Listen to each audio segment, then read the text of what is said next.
Hello दोस्तों, स्वागत है आज आपका एक पॉलिटी की एक न्यू क्लास में। इसमें लेकर आए हैं हम अनुसूचियां। ठीक है, इसमें हम पढ़ेंगे अनुसूचियां।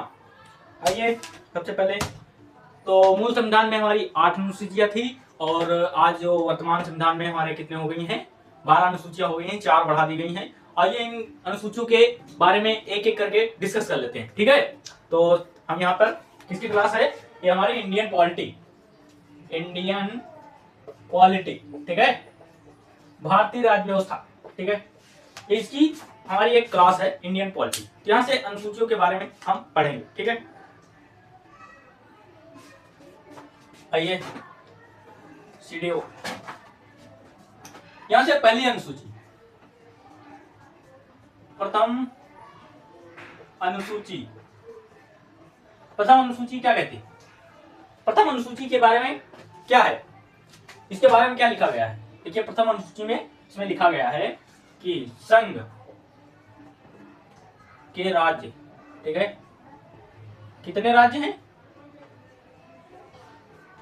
28 राज्य इस समय है, संघ के 28 राज्य और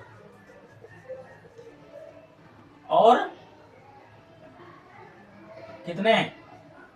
9 केंद्र शासित प्रदेश। इतनी चीज के बारे में,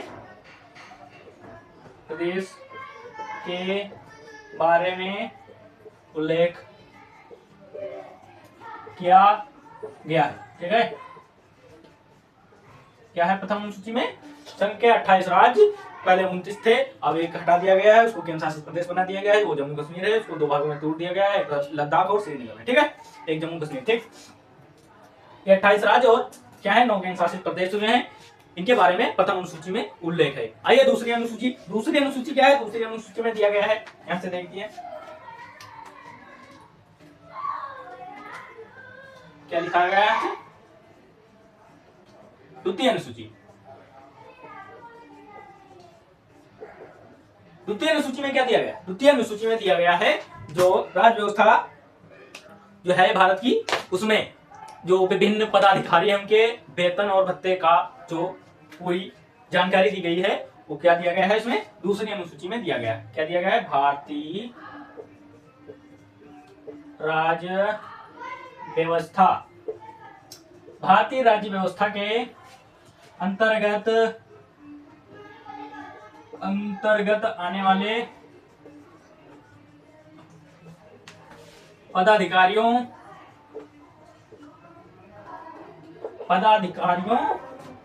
की वेतन और भत्ते का उल्लेख किया गया है। ठीक है, ये हमारी कौन सी होगी? द्वितीय अनुसूची होगी। आइए तीसरी अनुसूची पर जाते हैं, बिना समय गंवाए।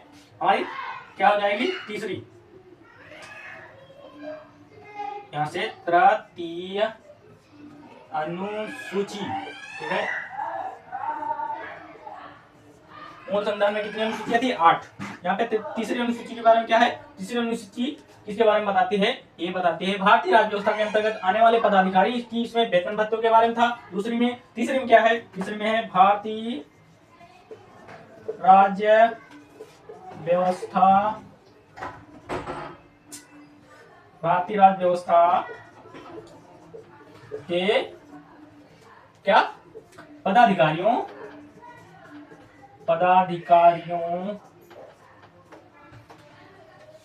के पद ग्रहण के समय ली जाने वाली शपथ, इसका शपथ का उल्लेख है। ठीक है, शपथ का उल्लेख है। ये हमारी तीसरी अनुसूची होगी। आइए चौथी अनुसूची के बारे में पढ़ेंगे। चौथी अनुसूची के बारे में पढ़ेंगे, इसको पहले मिटा लेते हैं, यहाँ से आएगा नहीं। ठीक है, यहाँ से चौथी अनुसूची के बारे में पढ़ेंगे। चौथी अनुसूची में क्या है? चौथी अनुसूची में है, इसमें क्या दिया गया है? इसमें विभिन्न संघीय क्षेत्रों के राज्यसभा, राज्यसभा का प्रतिनिधित्व का वर्णन किया गया है, ठीक है। चौथी अनुसूची में क्या है, इसमें है विभिन्न संघीय क्षेत्रों के राज्यसभा का प्रतिनिधित्व का वर्णन किया गया है चौथी अनुसूची में। और पांचवी अनुसूची में क्या है, पांचवी अनुसूची में है विभिन्न संघीय क्षेत्रों के जो जनजातीय क्षेत्र हैं उनके क्या है प्रशासन का विवरण किया गया है। किसका है, पांचवी अनुसूची, पांचवी अनुसूची में है, यहां से देख लेते हैं हम पूरा है, यहाँ पर लिखा है इसमें विभिन्न अनुसूचित क्षेत्रों और अनुसूचित जातियों के क्या दिया गया है, प्रशासन और नियंत्रण का वर्णन किया गया है। इसका विभिन्न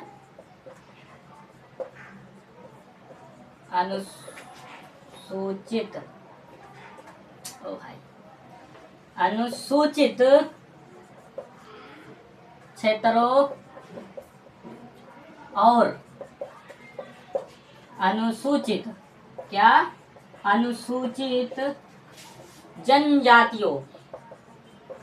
अनुसूचित जनजातियों के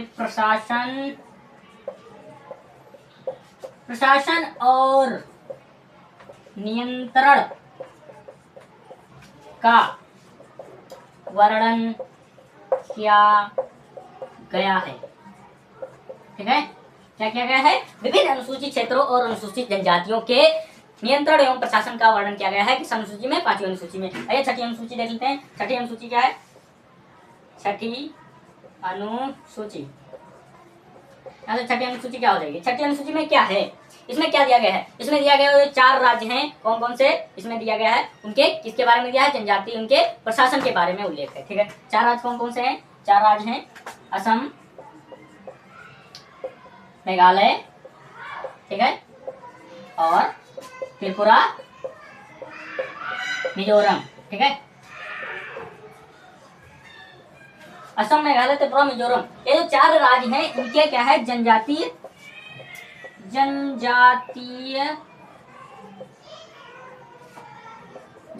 क्षेत्रों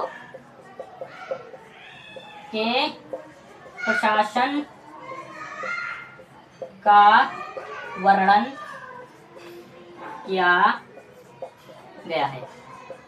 क्या किया गया है इसमें, छठी अनुसूची में क्या किया गया है, असम, त्रिपुरा, मेघालय, मिजोरम जो है ये 4 राज्य हैं, इसमें जनजातीय क्षेत्रों के प्रशासन के बारे में वर्णन किया गया है। ये हमारी कौन सी होगी, छठी अनुसूची। आइए हम 7वीं अनुसूची देख लेते हैं। 7वीं अनुसूची यहीं पर देख लेते हैं, नीचे ही, यहाँ से 7वीं अनुसूची। ठीक है, थोड़ी जगह बची है। 7वीं अनुसूची, 7वीं अनुसूची में क्या है, 7वीं अनुसूची में हम बताएंगे आपको कि 7वीं अनुसूची में दिया गया है यहाँ पर, इसमें केंद्र और राज्यों के बीच शक्ति बंटवारे का, केंद्र और राज्यों के बीच शक्ति बंटवारे का उल्लेख किया गया है। ठीक है, इसके अंतर्गत कितनी अनुसूचियां आती हैं, 3 अनुसूचियां आती हैं। कौन कौन सी है, संघ सूची है, राज्य सूची है और समवर्ती सूची। अब लोग पता होगा समवर्ती सूची कहाँ से ली गई। समवर्ती सूची जब मैंने बताया था संविधान के स्रोत, तो उसमें बताया था समवर्ती सूची का जो प्रावधान है वो कहाँ से लिया गया है, ऑस्ट्रेलिया से लिया गया है। ये आपको जानकारी रखनी पड़ेगी। ठीक है, तो इसमें हम बता दें 7वीं अनुसूची के अंतर्गत, यहाँ पर लिखने में थोड़ा जगह कम है इसलिए मैं आपको बता देता हूँ कि यहाँ पर केंद्र और राज्य के बीच जो शक्ति का बंटवारा है उसका वर्णन किया गया है। ठीक है, क्या किया गया है, केंद्र और राज्यों के बीच शक्ति बंटवारे का वर्णन किया गया है। क्या किया गया है, केंद्र और राज्य के शक्ति बंटवारे का वर्णन किया गया है। इसके अंतर्गत क्या आता है, 3 अनुसूचियां आती, 3 अनुसूचियां हैं, 3 सूचियां आती हैं। ठीक है, अनुसूचियां तो ये 12 हो गई। ठीक है, यहाँ पर कौन सी है, सूची। ठीक है, सूची क्या है, पहली है राज्य सूची, यहाँ से संघ सूची पहले कर लेते हैं, संघ सूची, संघ सूची। दूसरी क्या है, राज्य सूची, राज्य सूची। और तीसरी क्या है, समवर्ती सूची, समवर्ती सूची, कॉन्करेंट लिस्ट। ठीक है, ठीक है, ये हमारी कितनी होगी, 3 सूचियां हैं इसके अंतर्गत जो आती हैं। इसके अंतर्गत ये 7वीं अनुसूची के अंतर्गत कौन कौन सी लिस्टें आती हैं, और एक होती है संघ सूची आती है, राज्य सूची आती है, समवर्ती सूची आती है। समवर्ती सूची बता दिया, इसका प्रावधान ऑस्ट्रेलिया से लिया गया है। आइए हम 8वीं अनुसूची पर बात कर लेते हैं। 8वीं अनुसूची, यहाँ पे जगह कम है, यहाँ से 8वीं अनुसूची, ठीक है, 8वीं अनुसूची। 8वीं अनुसूची के बारे में आप लोगों ने विस्तार से पढ़ा हो, नहीं पढ़ा तो हम बताएंगे इसके बारे में उल्लेख क्या है। इसमें क्या दिया गया है, इसमें दिया गया है जो मूल संविधान में कितनी भाषाएं थी, 14 भाषाएं थी, और उस बढ़ाकर कितनी कर दी गई है, 22 भाषाएं कर दी गई।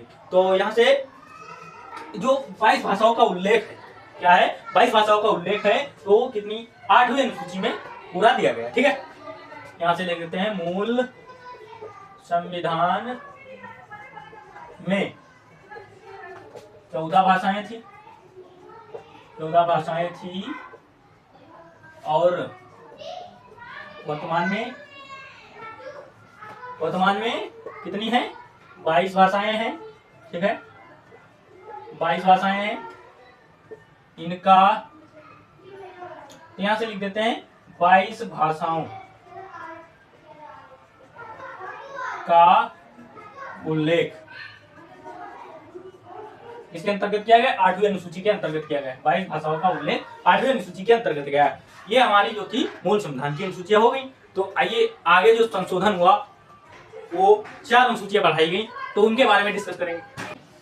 और हमारी ये 9वीं अनुसूची आती है। 9वीं अनुसूची में क्या है, 9वीं अनुसूची में दिया गया है कि इसके अंतर्गत क्या है, राज्यों के द्वारा संपत्ति के अधिग्रहण की विधियों का उल्लेख किया गया है। इसमें क्या है, राज्यों के द्वारा संपत्ति के अधिग्रहण की विधियों का उल्लेख, ठीक है, उल्लेख किया गया है। क्या किया गया है, राज्य के द्वारा संपत्ति के अधिग्रहण की विधियों का उल्लेख 9वीं अनुसूची के अनुसार किया गया है। और 9वीं अनुसूची हम आपको बता दें, 9वीं अनुसूची 8वीं अनुसूची मेरी मूल संविधान में जोड़ी गई थी, और ये 9वीं अनुसूची जब जोड़ी गई तब हमारा संविधान का प्रथम संविधान संशोधन था 1951 के टाइम का। ठीक है, 1951 में जो प्रथम संविधान संशोधन होता है उसके अनुसार क्या होता है, 9वीं अनुसूची हमारे संविधान में जोड़ दी जाती है। ठीक है, ये हमारा पहला संविधान संशोधन ये था। ठीक है, राज्यों के द्वारा संपत्ति के अधिग्रहण की विधियों का उल्लेख, ये हमारा संविधान में जोड़ना, ये हमारी मतलब 9वीं अनुसूची को जोड़ना, प्रथम संविधान संशोधन यही था। ठीक है, आइए 10वीं अनुसूची के बारे में जानते हैं। 10वीं अनुसूची आपको बता दूं कि संविधान का जो संशोधन होता है किस आर्टिकल के अनुसार होता है, इसको मैं आगे बताऊंगा, बट ये क्वेश्चन आपके लिए, आप लोग बताइए किस आर्टिकल के अनुसार संविधान में संशोधन होता है, और ये भी बता दीजिए प्रक्रिया कहां से ली गई है संविधान संशोधन की। ठीक है, ये हमारे 2 क्वेश्चन है, आपको बताना है कमेंट बॉक्स में। ठीक है, और हमारा 10वीं अनुसूची, यहां से 10वीं अनुसूची क्या हो जाएगी, 10वीं अनुसूची ये 1952 का दूसरा संविधान संशोधन हो जाएगा। ठीक है, ये 1952 में हुआ दूसरा संविधान संशोधन। 1952 में द्वितीय संविधान संशोधन के अनुसार जोड़ी गई, जोड़ी गई। ठीक है, जोड़ी गई। इसमें क्या है, इसमें है दल बदल संबंधी प्रावधानों का उल्लेख है। ठीक है, क्या है इसमें, दल बदल संबंधित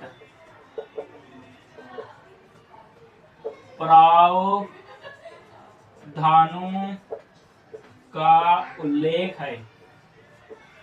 ये लिखने में आपको समझ में आया, जल्दी जल्दी लिख रहा हूं इसलिए। ठीक है, मैं बता देता हूं क्या लिखा है, दल बदल संबंधी प्रावधानों का उल्लेख 10वीं अनुसूची में है, क्या 1952 के द्वितीय संविधान संशोधन के अनुसार संविधान में जोड़ी गई। ठीक है, और हमारी 11वीं अनुसूची, 11वीं अनुसूची क्या है, यह अनुसूची कब जोड़ी गई, यहां से 11वीं अनुसूची, इसमें क्या है, सबसे पहले तो बता दो ये कब जोड़ी गई। ये 1952 में द्वितीय संविधान संशोधन के द्वारा जोड़ी, ये थोड़ा देर में जोड़ी गई, 1993 में जोड़ी गई। 1993 में किस संविधान संशोधन के द्वारा, 73वें संविधान संशोधन के द्वारा जोड़ी गई, ठीक है, जोड़ी गई। संविधान संशोधन, कॉन्स्टिट्यूशनल अमेंडमेंट, ठीक है, ये 1993 में 73वें संविधान संशोधन के द्वारा जोड़ी गई। इसमें क्या है, इसमें है कि पंचायती राज्यों के कार्य करने के लिए 29 विषय इसमें प्रदान किए गए। इसके अंतर्गत क्या है, पंचायती राज्यों के कार्य करने के लिए 29 विषय प्रदान किए गए। यहाँ पर हम लिख देते हैं पंचायती राज्यों के कार्य के लिए, पंचायती राज्यों के कार्य के लिए 29 विषय प्रदान किए गए। इसके अनुसार 11वीं अनुसूची के अनुसार, ठीक है। 12वीं अनुसूची यहाँ पर जगह कम है, इसको हम मिटा रहे हैं, ठीक है। 12वीं अनुसूची इसका भी इसी प्रकार का जो 11वीं अनुसूची थी उसी से मेल खाती है, क्योंकि इसका जो ये जोड़ी गई एक ही साल जोड़ी गई, ठीक है। ये 1993 में हुआ संवैधानिक संशोधन,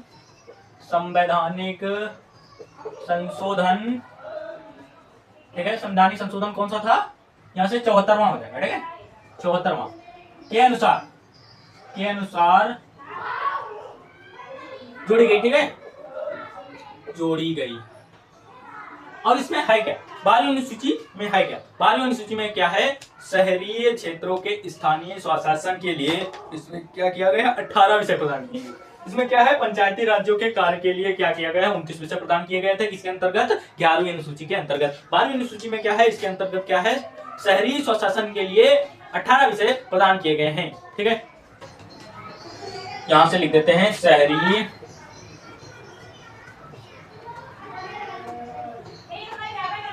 स्थानीय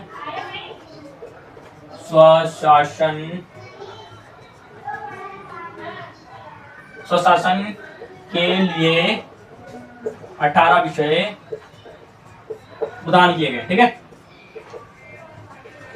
क्या किया गया है, 1993 के अनुसार 74वें संविधान संशोधन के द्वारा जोड़ी गई है 12वीं अनुसूची, और इसमें दिया गया है, इसमें दिया गया है शहरी और स्थानीय स्वशासन के लिए 18 विषय प्रदान किए गए हैं 12वीं अनुसूची के अंतर्गत। ये हमारी अनुसूचियां खत्म हो गई हैं, ठीक है। अब आएंगे अगले टॉपिक के लिए, तब तक के लिए इस वीडियो में जो हमने क्वेश्चन दिए थे उसके आंसर दीजिए कमेंट में, और वीडियो अच्छा लगा इसको लाइक कीजिए, शेयर कीजिए। तब तक के मिलते हैं नेक्स्ट वीडियो में।